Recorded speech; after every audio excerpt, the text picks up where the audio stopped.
Hello,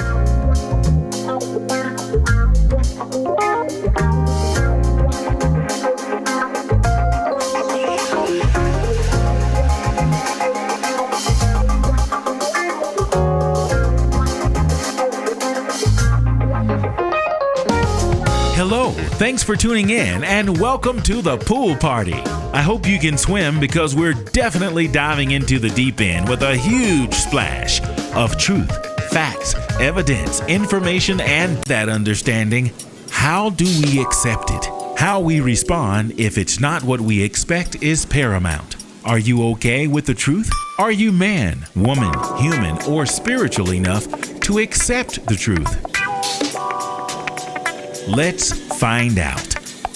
Welcome to The Swimming Pool with your host, Travis Bridges. Bam! Good evening, everybody. Hope you're doing well. I really do. Are you doing well? I really do hope so. Christine is in the hizzy. Thank you, Christine. Appreciate you, girl. I really do. Whew. It's SWIM, S-W-Y-M. That is the acronym for Say What You Mean. I've been getting out of here quick pretty lately because I've got stuff going on and I've been busy. I promise you I'm not slipping at all or shorting anything or anybody. It's just I've got stuff happening and I just can't give as much time as I really want to. But I do want you to know for sure that my reason for being here remains. And that is, bringing awareness to how we listen, how we hear, how we pay attention to what we're listening to and hearing. Because every day that I am on this earth, I see it all the time. And I feel like sometimes I'm the only one that sees it. It's like, how do you not hear truth, logic, reasoning? Sensible stuff. Really. And I guess I'm going to say I'm included too, because maybe in my own way I do what it is I notice. I notice sometimes people will divert. You can ask a specific and direct question about a specific and direct thing, about a specific and direct time, and people will say, huh? Well, honeybees, pollinate flowers. It's like, wait a minute. Why are you telling me that? There's something about the truth that's unbelievable. I'll never forget the first time I heard that. I heard a preacher do I wished I could pull that up. He said, the truth is unbelievable. And it's not that the truth is unbelievable. There's something about the truth pointing at a person when they're not comfortable with whatever's going on that causes them to use diversion tactics or just talk around it. And I just don't get it. Maybe I do it also. I'm sure I do in some capacity. But why? Why? If you're trying to sell something and I don't know, there's some weak points about the product. If someone starts asking about it, you'll start talking about the strong points. It happens. Any car salesman, any salesperson I've ever seen, don't talk about the negative stuff or not so good selling points. But if you start asking about it, somehow or another, they won't say, you know what, you're right. This particular vehicle has been known to leak after about 7 years. And I'm just going to go ahead and tell you that. Other than that, it's a good vehicle.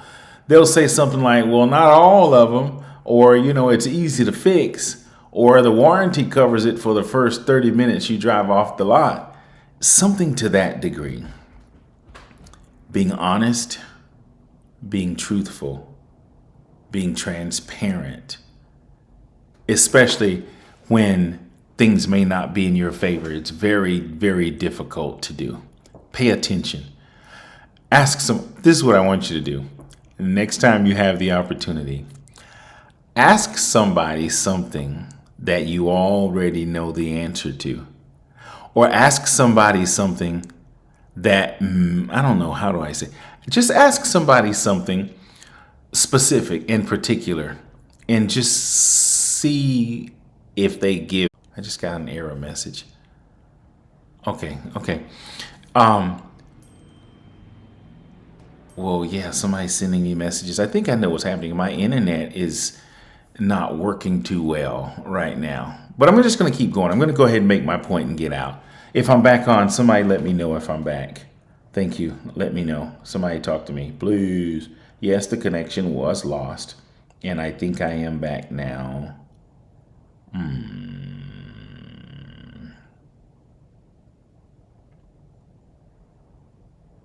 Hold on.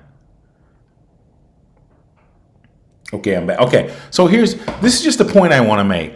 If you're driving down the road and you have a flat tire and you don't have the stuff to change it, that's a misfortune for you. But guess who it's a fortune for? Tax dollars pay for that. But, if you have a problem, and let's just talk about, mechanics. If your car breaks down, it's bad for you. Somebody's going to cash in on that. So it's kind of weird. You would think that, okay, if someone's having a hard time, I'm kind of being comical on purpose, but there are situations that I call traps. I'll never forget the first time I experienced what it is I'm trying to express now. And I'm going to try to talk about it. Man, I hope I'm on. I'm going to fix this next time I broadcast from here. I'll never forget. I had an office that I was renting for my studio, and I was renting by, I guess, the year or 6 months, whatever it was. And I remember about 2 weeks past the time that I was supposed to pay for my space, I was saying, okay, I think I'm going to just end my contract now. I'm going to pay and then I'm going to end. And I'll never forget the lady. She says, oh, no. You're okay. You just have to pay now because no, your contract automatic renews. It auto renews. I was like, what are you talking about? You see right here in the contract, unless you cancel it in advance, it automatically renews. That may work for some people, but not me. I don't like auto renewals unless it's something that I just have to have. You notice you don't have an auto renewal on a light bill or a gas bill or something. You just pay it every month, and when you don't pay it, they either disconnect it and they will charge you a late fee too. But things like, certain types of contracts, they're designed to catch you slipping. Why would you not give a person to end a contract the opportunity to end a contract, especially if they say, well, they didn't know? Well, you should have read it. Well, of course you should have read it. But an auto renew is something you should have to sign again, and then be reminded that it's coming up before something auto renews. But that's the first time I got caught in that particular trap, and it is a trap. Sure, it's a convenience for some people, but it's something new. There was never auto renews until, recently in this gotcha society that we live in. Anyway, I'm just talking about things that are benefits to others when you fall short. People find opportunities as it relates to car accidents. The first thing that happens when one of your friends tell you they had an accident, well, was it your fault? Okay, well, are you going to sue? People are looking for opportunities to take advantage of situations. I've always heard of the term opportunistic bystanders, but I got a new revelation of that over the past couple of years or so. And there are people just waiting for you to have a bad time, fall on bad times. I can't tell you the amount of times people will call and ask if you want to sell either your property or your certain goods or anything. And they're not really wanting to buy, at a market price. They're hoping that you're having a bad time so that they can take advantage of an opportunity for them to come up. And I guess I can say I get it because, everybody wants a good deal. But it's just unfortunate. And I'm going to cut short. As I said, try not to fall into the traps that are set with hopes that you miss. For instance, when people lose their property, I don't like to use the word foreclosure, but look at the process. Someone's property get foreclosed on. The bank takes the property back and gets to sell it again. The person who loses it gets nothing. And let's just say they spent 10, 15, 20, 30 years in their property. They get to walk away with nothing. And it just doesn't seem right. So again, in closing, I'm going to get out of here. Whatever you probably need to monitor in your life to avoid having a misfortune that someone else can capitalize on, try to dot your I's and cross your T's and make sure commas are in the right place and periods are in the right place so that you don't fall victim particularly to the evildoers. Because there are people watching, waiting, and hoping that you fail so that they can win. It's very sad, but it's true. And I pray to God, and I even ask for forgiveness right now. I can't think of a time. Well, I'm not going to say that. I remember the time I thought about looking for foreclosed properties. It's like, how do you thrive on that? And of course, people do it all the time, but it just doesn't seem right. But, I guess it's the survival of the fittest and it's legal. And I guess that's what makes it okay. But again, in closing, try to be careful with handling your business and living your life.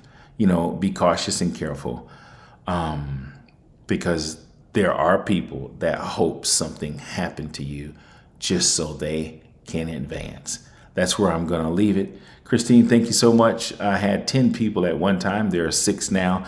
And if you are one of those people who watch my live stream, after the fact, because I get reports that shows, on an average about 30 people per week will watch. And over maybe a month period, I could get about 36, 37 people that will come and see what it is I'm doing. I'm just going to close with this. This is therapy. It's talk about talking. It's therapy for me. I like to just talk about things that are either on my mind or things that I hear or see or learn about throughout the day and throughout the week. I appreciate it. You being here and maybe even the comments. By chance, if you'd like to run a topic by me, I like to just talk about, average things. And I'm kind of glad I'm cutting it short these days. I've been remote so much lately that I don't get to go to the studio as much as I used to do it live. So I'll just pop open my phone or my laptop wherever I am and just keep on moving. With that being said, still working on the book. Hopefully before the year is out, it'll be ready. I'm not going to say hopefully. I'm definitely going to publish that. If everything works out as planned, there are a few small things that I need to make sure are in place, but I'm going to share my memoir / just information, that I've been wanting to talk about maybe before the year's out. All right. Till the next time, here's hoping you have a great rest of the week. Take very good care of yourself. Find someone that you need to say, I love you to. Don't just say it, but mean it. Okay? Good night. Take care. Love you. SWYM. Say what you mean. As much as this information is designed to bring awareness to how we listen, hear, and process, it is also a form of therapy. The little person inside of all of us needs to be heard. As adults, even listening to ourselves is a form of healing, strengthening, and growth. It's okay to speak, talk, express yourself, and be heard, even if you're the only listener. If our testimony does anything at all for anyone else, that makes the continued effort worth the time. Get the words out. You'll feel better, and that's a promise. Thanks for tuning in. We really appreciate it. I would not be here with you if I believed the things that the people say. You gotta keep on searching. Keep it on the cool side. keep on